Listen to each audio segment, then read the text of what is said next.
Hey folks, I'm Noah Lynch, and you're listening to the Slawcast. Down in Arkansas, they serve you coleslaw, chopped up finer than a bale of straw. When you crunch and gnaw, a bunch of coleslaw keeps you chewing like a crosscut saw. You're listening to the Slawcast with your host Noah Lynch. I'm Noah Lynch. I'm the two-time Pulitzer Prize winner in the category of side dish nonfiction, four-time coleslaw reviewer of the year by Time Magazine, 30 under 30 coleslaw media luminary, and now the official host of the number one coleslaw advice podcast on the internet.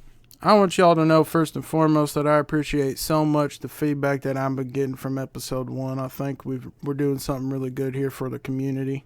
I've gotten so many lovely comments and messages and phone calls and voicemails, text messages, whatever it may be. I appreciate each and every one of them, even if I don't get to reply, and know that I see them and I do appreciate them.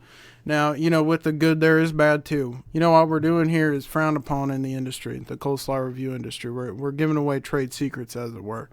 And I've gotten a few different negative messages, phone calls, all the same, and one was particularly worse than the others, and the police had to get involved. I'd like to show y'all that message, and we will in a future episode, but until the litigation's over with, I'm not legally allowed to share that publicly.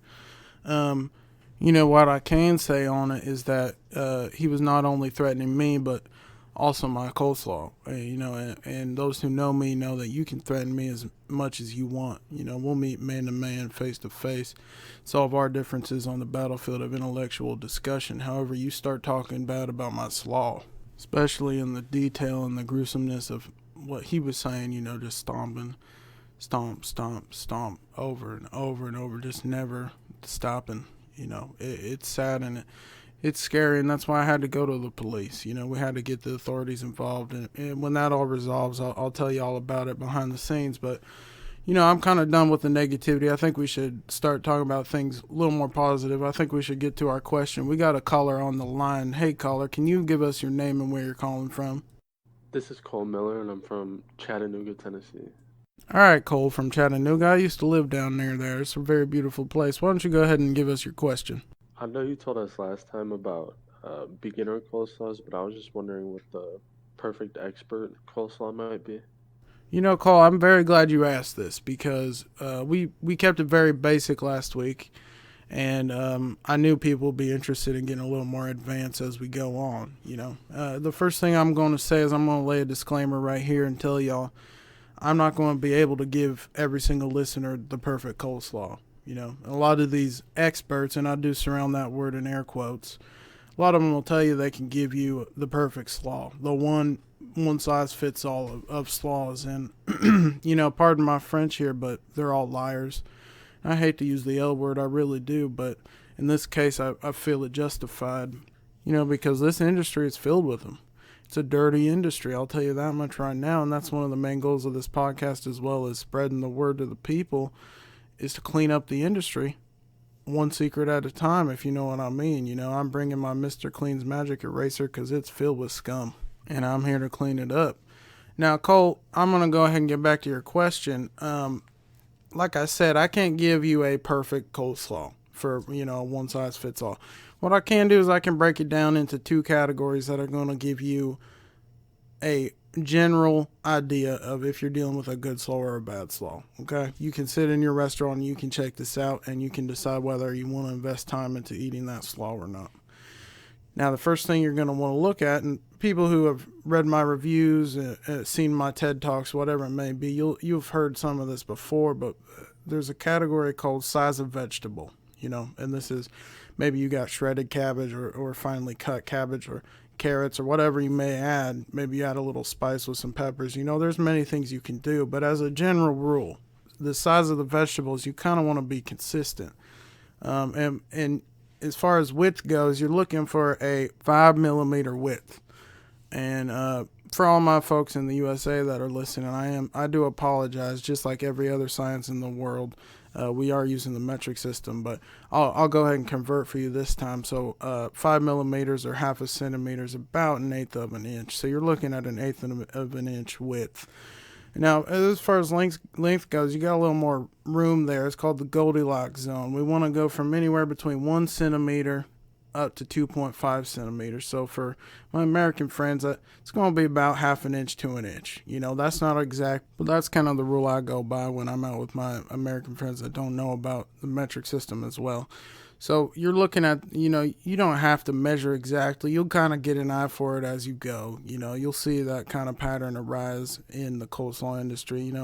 There's no immediate knowledge I can give you that's really going to give you a complete idea. You got to kind of work at it. It's a lot of trial and error as well. But as you go, maybe bring a meter stick with you the first time you're out and kind of measure it up and then get an eye for it. It's pretty easy to spot once you know what you're looking for.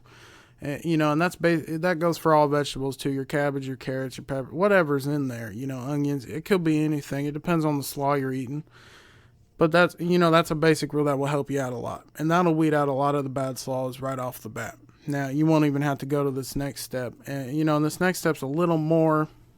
There's not a definite rule like a measurement I can give you for this one, but it's called moisture. Now, if you're a fan of mine and you followed my work, you'll know what I mean by liquid content. Right? I'll call that moisture for sake of clarity. However, I'll say this right off the bat. You want a moist slaw. That's ideal. However, there is a difference between moisture and soupy. Okay? Let me say that again. Moist and soupy are not the same thing. Okay, now I'll tell you how to test this, and this one's kind of fun for the kids too. Get the whole family involved if you want to. So to describe this, I'm going to kind of take you on a mental journey with me. So close your eyes and imagine you got a bowl of slaw in front of you and you got your fork in your right hand. Now I want you to take that fork and like you were eating a grapefruit, I want you to scrape the side of the bowl and go down onto the bottom center of the bowl. Now you're against the bowl, in between the cabbage and the bowl, if you can imagine what I'm saying. Now I want you to peel up so you can expose what we in the industry call the underbelly of the slaw. Okay? So you're looking at the bottom of the cabbage, the shredded cabbage, and what you'll tend to find down there is a little bit of moisture. Now, I can't give you an exact answer for, how moist the underbelly should be. But like I said with the other rule too, it's going to be a little bit of trial and error. You're going to want a little bit of a puddle of moisture down there, but not too much because like I said, we don't want to go into the soupy realm. People have been trying to make coleslaw soup for as long as coleslaw has been around, and I'm telling you right now, it ain't happening anytime soon as far as I'm concerned.